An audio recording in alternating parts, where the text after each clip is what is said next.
Hello, I'm LucyG, and for my Showcase project, I'm focusing on my short story, Firefly. You can find both the audio and text versions at this link under the story section. Firefly was created for the flash fiction assignment in English during my junior year at Freestyle and recorded for digital media at the same time.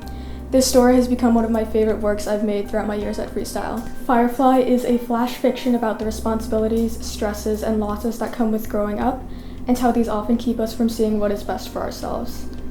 I initially didn't have a specific reason for writing it in the first person, mostly because that's what I usually wrote in previous writing classes.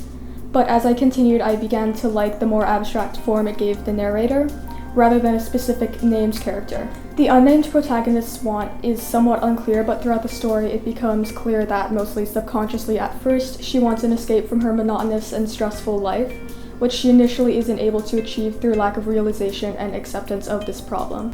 The two main settings, first the narrator's hometown and then a small farm owned by her family, helps develop the conflict and character by setting up her past experiences and important plot points, and then reintroducing her to her past and the fond memories she has associated with it, despite her initial, somewhat cold approach to it.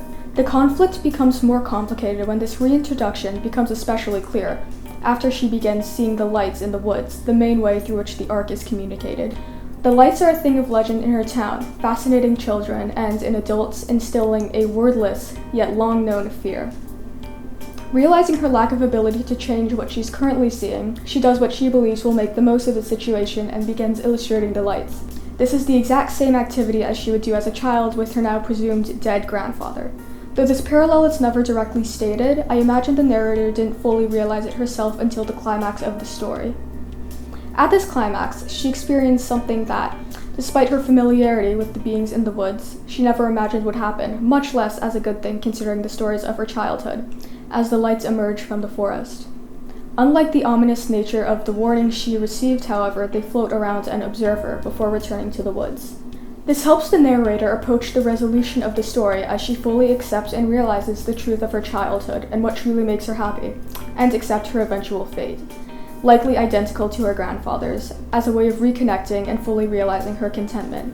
During peer review, the readers found the mysterious setup and overall premise particularly interesting, so I tried to emphasize this through less concrete descriptions of the lights and the narrator's thoughts on them.